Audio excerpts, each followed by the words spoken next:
And simulan na po natin. And once again, welcome sa topic ngayon. And also, I would like to thank once again, ang Adal Pilipinas, CYLC, for always inviting me kahit na tuwing nandito ako, parang nakakainis lahat ng topics ko, no? Nakakainis lahat ng topics ko kasi most of my topics, if not all of my topics, meron talaga yung part na realization, no? Na kailangan muna tayong masaktan sa mga truths before we learn. And it is not different dito sa ating topic for today, yung human-centered design, where we design better work processes. So, yung first part natin is, tignan muna natin, no, ano ba yung mga nangyayari sa ating workplace. No, not even in the workplace, even if we are the end users, we are the customers, tayo ang clients, we can experience na some of the organizations medyo nahihirapan when it comes to work processes. For example pa lang, di ba, in the Philippines, when we want to do something, ayan, or we want to process something, di ba? Pumupunta tayo sa mga iba't ibang organization, maybe to request a certain type of document, no, na gagamitin natin sa business or gagamitin natin sa medical or education or kung ano man, medyo kailangan nating pumila ng matagal. And I'm sure lahat po tayo na experience to.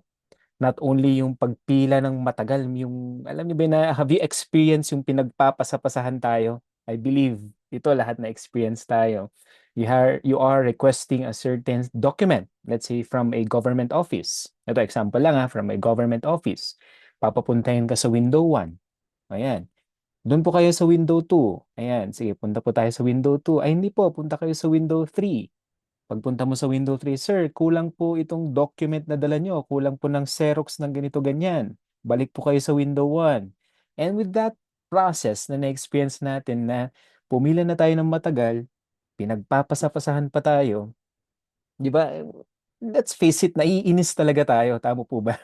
Kumukulo yung dugo natin na nagrarant na tayo, di ba? I'm sure nakakakita kayo yung mga ganyan na nagrarant na. Bakit ganito? Bakit ganyan? Mga 5 hours na kami pumila dito. Da, da, da, da, da, da, da, da.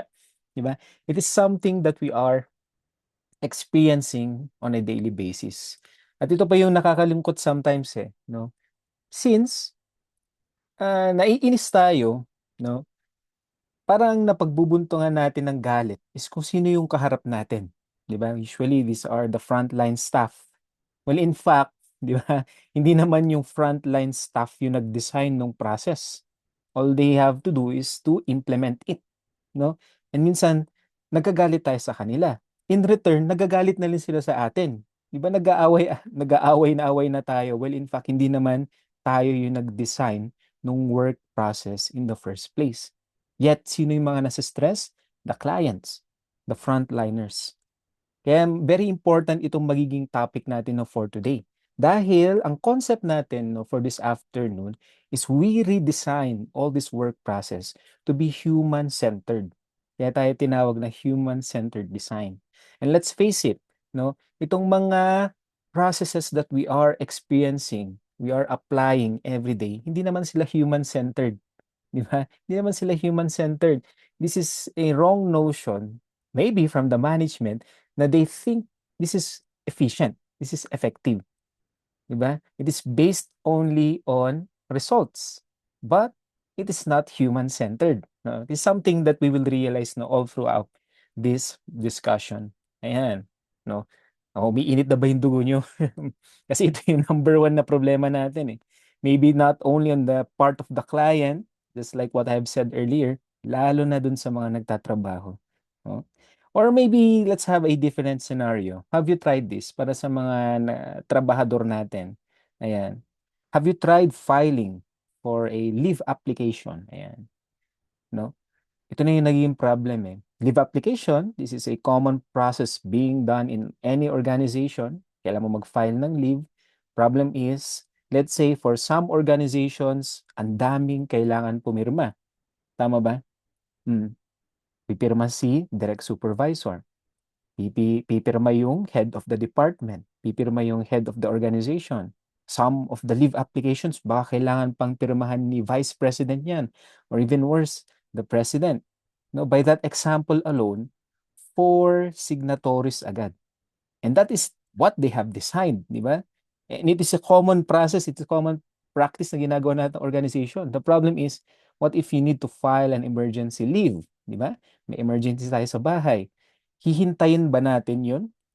And what if out of the 4 signatories, merong isa or dalawa ang naka-leave? Ibig sabihin, yung approval ng ating leave application might be delayed by days or even worse, weeks. Di ba? Ito yung mga nagiging problem natin sa work processes. Ayan, ang dami. No? We'll try to tackle all of the processes na pwede nating matackle for today. Pero yun pa lang yung 2. Di ba? Yung mag-request ka ng document, file ka ng leaves, forms, iba't ibang forms, iba't ibang approvals, iba't ibang queues. It is something that we experience today. Problem dyan, pag hindi naayos o hindi naging human-centered all of those work processes, ano yung mararamdaman natin sa workplace? Di ba? Nasistress tayo agad, napapagod tayo agad just because of those, if I may say, no, na hindi na-design na mabuting work processes. Ayan. Okay. Wait, liitan ko nga lang tong aking. Okay, ayan. I guess ito na yung tatanungin ko sana sa inyo, pero I believe na-experience na natin to, no? Have you processed something before? O, sige. Okay. So, dito tayo sa part 1 ng aking magiging usapan. Maiksing usapan lang naman, ating kwentuhan, no, for this afternoon. Why work process matters? Bakit ba kailangan to? Pwede bang tanggalin na lang natin yan para hindi tayo nasa-stress? Of course not, no? Kasi in all organizations, work process is part of the operations. It is integral, di ba? Para tumakbo ang isang organisasyon.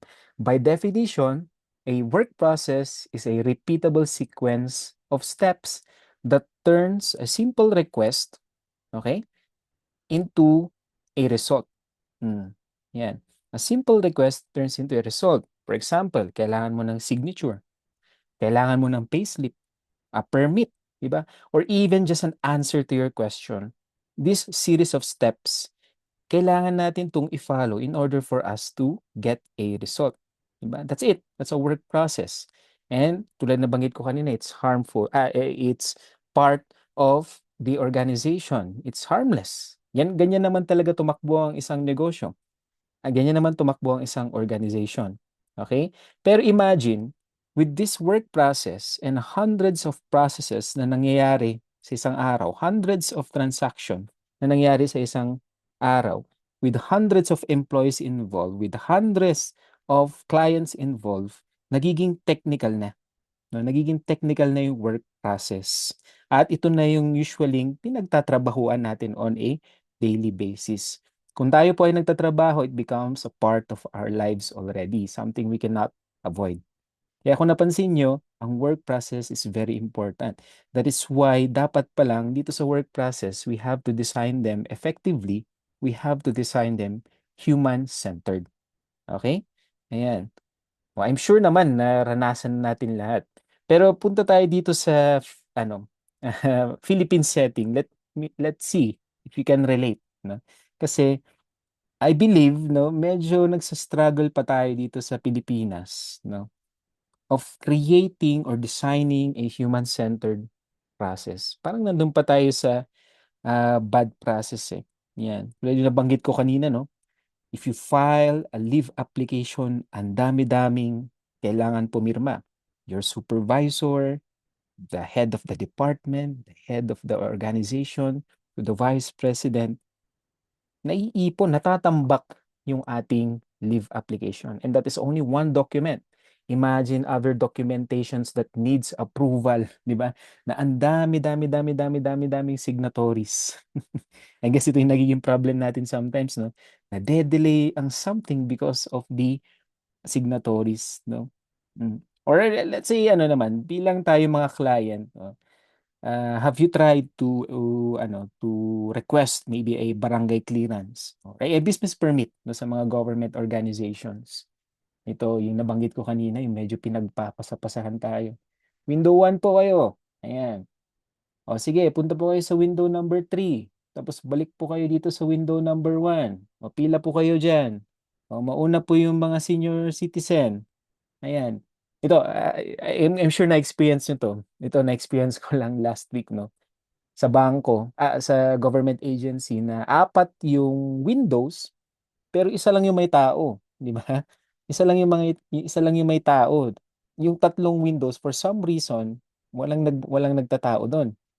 So, kailangan pumila lahat ng regular, kailangan pumila lahat ng senior in one window. Di ba?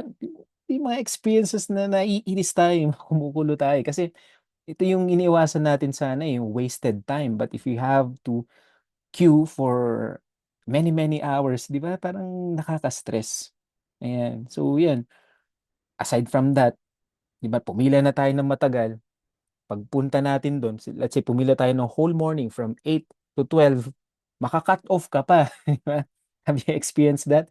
Maka-cut off ka pa. Sir, balik po kayo after lunch. O sige, balik po tayo after lunch. Ayan. Tapos, after lunch, pumila ka ulit. Ayan. Or for some, hindi na magla-lunch kasi ayaw nilang ma-cut off, ayaw nilang masingitan sa pila. Eventually, sige, ikaw na, it's your turn. Biglang sasabihan, ay sir, kulang po ng photocopy. Photocopy niyo po to, balik kayo bukas. Or worse, ito yung worse. Ay sir, hindi po dito nagre-request yan. Punta po kayo sa kabilang agency, di ba? Ito yung mga medyo nakakainis no? Ayan. And for some, if they are requesting a certain document, for example, OFW, no, yung mga OFW na gusto na nilang lumipad para magtrabaho, hindi lang po isang agency ang kailangan nilang pumila at mag-request ng kung ano-anong documents. Usually 2, 3, or 4 agencies ang kailangan nilang lapitan. And imagine 4 agencies having the same problem with bad work processes times 4 yung stress, di ba, nitong certain OFW na to. And sometimes ito, have you experienced this? Different agencies contradicting yung mga sinasabi nila. Have you tried that? No? Kunyari pumunta ka sa Agency 1. Oh, sa Agency 1. Sir, ito po ang requirements na kailangan yung i-fill up para i-request tong document na to. I-follow mo naman. Now, once na pumunta ka sa Agency 2, iba na naman yung rene-request nila. Ba't parang hindi naman nag-usap si Agency 1 at Agency 2 kung ano yung mga dapat requirements na dalhin mo? It happens, di ba? Nangyayari po yan. It happens. At nakakadagdag po talaga ng stress yan. Lagi ko nga sinasabi nun talagang, ewan ko ba, malas lang ba ako kasi laging nangyayari sa akin yan na iba't ibang sinasabi ng iba't ibang taong pinupuntahan ko. Lalo na pwede naman kayo siguro mag-create ng common, kahit yun nga lang, the simplest way to create your common GC para lang to streamline all the policies, di ba? Para hindi mahirapan yung ating clients, di ba? Ayan, ako, ako na atang umiinit ang ulo dito. Ayan. Another example ito, may naisip lang example. Para sa ating mga kaibigan na BPOs, yung mga call centers. Now, when you are answering a call, okay, para sa mga kaibigan natin na call centers, usually there's a script, 'di ba? You need to read and follow word by word, okay? Word by word, babasahin mo yung script, yun ang sasabihin mo sa client, no? And most of the time, hindi satisfied yung client. But ikaw, bilang isang frontliner na call center agent, finalo mo yung protocol. Finalo mo yung script because that is the compliance given by the company, no? Pero hindi nag-work. Galit pa rin si customer, hinahanap pa rin yung manager, galit na galit, and somehow it will fall on your rating or your performance, di ba? Yung performance rating mo. Ano yung naging problem doon? Ikaw ba ang naging problem? Well, in fact, you just followed the script that has been given to you, di ba? Ito pa yung medyo nakakalungkot Itong mga script na to, itong mga protocol na to is done by someone, hindi naman frontliner. No? Have you experienced that? I'm sure na-experience natin lahat yan, no? Isang pinagkakastresan natin sa work. Gumawa ng protocol, maybe the manager. While the manager, hindi naman siya nag-frontline sa buong buhay niya. No? How would he know yung tamang pag pag ah, pag-entertain sa isang kliyente kung hindi naman siya nakiharap sa kliyente in the first place? 'Di ba? Ano yung parang qualification niya to write a process or a script na kailangan i-follow ng mga frontlines. Ayan, nakikita niyo na? We really have a bad, work process. Na we can still improve, of course, but let's face it, sa Pilipinas, maybe not only in the Philippines, but around the world, meron pala talagang big room for improvement when it comes to work processes. No? Ayan. And actually, ang bad processes, no? Sa tingin natin siguro, ang nawawala lang dyan is minutes, di ba? Kunyari, may bad process, may nainis na customer, may nainis na client, or may nasayang na oras ng isang empleyado sa isang organization. We only see it as minutes lost. Okay, nasayang yung 30 minutes mo or nasayang yung 1 hour mo, yun na. Well, in fact, if we only see that as the actual cost of bad processes, napakaliit lang yan, no? There are other actual costs, bigger costs na nakakaapekto sa ating organization or nakakaapekto sa culture ng ating organization. Ito yung apat. Yung una is yung trust erodes.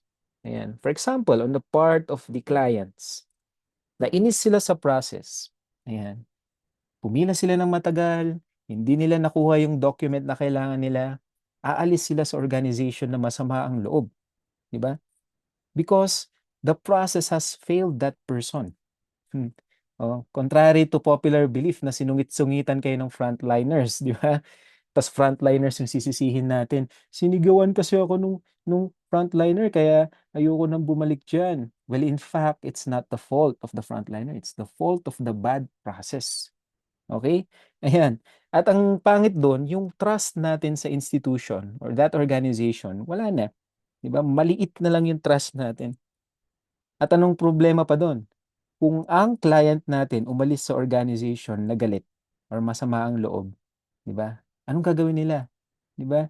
Ikikwento nila 'yan sa 10 tao, 10 other people, "Wag kang pupunta doon. Grabe yung process doon. Pumunta ka na lang sa iba." Or 'di ba yung usually ang nako-comment nila, wala yung mga teller dun ang susungit, lagi nakasimangot, 'di ba? Na pag mas madaling kumalat, 'no?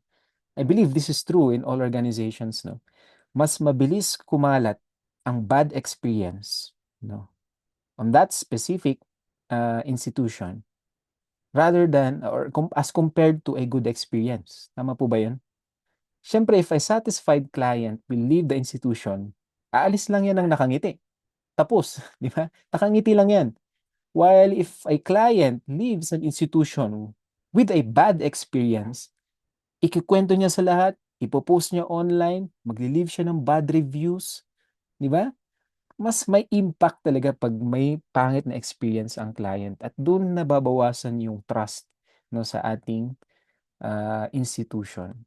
I believe you have ano 'no, you know some institutions 'no, whether it's a private institution or even government institutions na medyo mababa na yung kanilang anong tawag dito, mababa na yung kanilang trust or mababa yung ratings dun sa online because of actually, these bad processes. What else?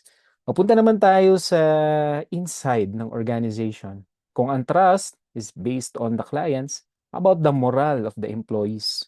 Okay? How about the morale of the employees? Earlier, I have said na ang role ng frontliners is to implement yung work process. Now, if the process does not work, sinong unang nakakapansin yan? Definitely the frontliners or the employees na nag implement nung process na yun. At kung paulit-ulit nilang ini-implement itong broken process na 'to, sila ang nakakapag-absorb ng frustration. And that is true. Kaya 'wag natin minsan awayin yung mga frontliners or yung mga tellers o yung mga kumakausap sa atin na laging nakasimangot or laging nakakunot yung noo. Well, in fact, sila rin po nasi-stress sa process, 'di ba? If they can, 'di ba? If they can improve naman yung process, 'di ba? Based sa experience nila, why not? But definitely ang task lang naman nila is to implement what has been established already, 'di ba? Kaya nga may protocol. At dun minsan na stress, no? Even for me, no, yung mga past na work experiences ko. na ang trabaho ko lang naman is to implement, talagang stress na ako if I know naman na hindi talaga nag-work tong process na to in the first place. Remember, frontliners did not design the process. Yet, sila ang nag-absorb ng mga frustrations. Sila yung mga naiinis. Sila yung mga kinakainisan. Di ba? Kaya nga, ang ano talaga dito for me ang talagang medyo lugi dito sa bad process is always the frontliners. Ayan. O eventually, pag nainis na tong empleyado na to, anong gagawin niya? Pupunta tayo dito sa third. Na-stress na, ayan, nainis na. Eventually, they have to resign. They have to leave. Siyempre, health is wealth, 'di ba? Ba't ka naman magsi-stay sa isang organization na nahihirapan ka, nasi-stress ka, na kinakain yung buhay mo, 'di ba? Pangit man pakinggan, pero it really happens. Kinakain yung buhay mo just because of the bad processes na nangyayari sa workplace. Aalis ka na lang. Ayan. So, anong mangyayari? Kung may aalis, kailangan mai-hire. Ano naman yung implications nun sa HR? They have to recruit again. They have to onboard again new employees na eventually na may experience uli yung bad process na yon, and they will leave eventually as well, 'di ba? Parang cycle na lang siya paulit-ulit, 'di ba? Resign, recruit, resign, recruit, no? Problem pa nun sa organizations, of course, you have to invest dun sa training, you have to invest dun sa onboarding, but if this person magre-resign lang because of the bad processes, nagsasayang rin lang pera ng organization, 'di ba? Ng recruit, resign, 'di ba? Ayan.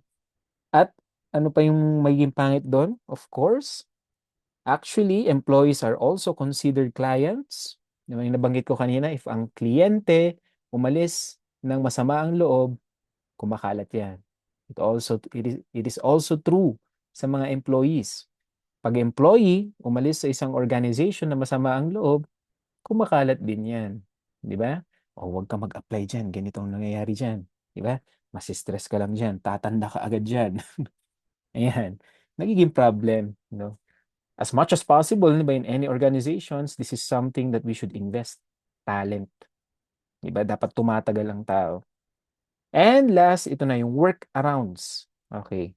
Ito yung pinaka ayaw ko na nangyayari. Pero it happens. Ano ibig sabihin ng workarounds multiply? Assuming that if a work process doesn't work, ayan, or napakatagal, dito na lumalabas yung workarounds. And what do you mean by workarounds? People finding shortcuts. Okay? Shortcut na lang. Ano ibig sabihin to? Kung napakatagal ng process, anong gagawin ng mga tao? Hanap sila ng kapit system. Oy, pirmahan mo na to. Ako ang bahala. Kaysa naman hintayin natin ng 1 week o hintayin natin ng 1 month. Ang tagal-tagal ng process. Pirmahan mo na yan. Magkaibigan naman tayo, di ba? Ninong naman kita nung kasal, di ba? Or ninong naman ako nung anak mo, di ba? Classmates naman tayo nung high school, di ba? Ayan na, di ba? Ito na yung mga workarounds na sinasabi natin, which, di ba, ethically speaking, hindi dapat natin ginagawa. Pero nangyayari. Naghihingi na tayo ng mga personal favors. Nanghihingi na tayo ng kakilala system para lang mapabilis yung process, no? At ito na yung, eh, kumbaga ito na yung ano ako personally talagang ayoko to yung padrino system, di ba? Pero it happens kasi ayaw nga nating i-undergo yung bad process, pero padrino system happens, especially in the Philippine context. And sometimes it's becoming a culture, no? It's becoming a culture. Yan na. I guess yung pinaka-pangit na term na dito is yung fixer. Di ba? Have you heard yung mga fixer? Lalo na if we are trying to request documents, certifications in different organizations. Kung gusto lang natin mapabilis yung process, minsan lumalapit tayo sa fixer. Again, anong naging problem doon? Because of the bad process, some are being forced to do workarounds. Okay? Kaya ang sinasabi ko dito, kung gusto nyo tanggalin yung mga fixer-fixer na yan, ayusin nyo yung process. Kasi there's a reason why people dumadaan sila sa mga fixers. Okay? Ayan. Alright? So, yun yung pinaka-worst na na ano, na mangyari sa isang organization is tanggapin na lang. Nakaka-relate ba kayo dun? Ganito talaga dito eh. Ganito na talaga yung sistema eh, di ba? It is what it is. Parang tinatanggap na lang natin na ganito talaga ang nangyayari, no? And if we accept na ganito na ang process, nagiging culture siya, no? If we accept na ganito na lang, wala nang improvement, wala nang redesigning, it's becoming a culture. At ang worst dito, pag na-become culture na siya, we cannot identify what is right from what is wrong already. Okay? For example, if ang padrino system naging culture na, hindi na natin siya nakikitaan ng mali. Nakikitaan na natin siya as part of the culture. At nare-rebrand na natin siya na something unethical to something na diskarte. Ayan, isa pang medyo term na nakakainis pakinggan. We label them as diskarte, no? Unethical siya pero sasabihin na, uy, ang diskarte naman nun, ang galing. Gawin ko nga din. Madiskarte ka talaga, ah. Ang bilis mo nakuha yung document na yan, ah. Ang bilis mo nakuha yung license na yan, ah. Ang diskarte mo talaga. Di ba? Ganun na natin siya sinasabi instead of unethical yan, huwag mong gagawin. No? Once it become a culture. Okay?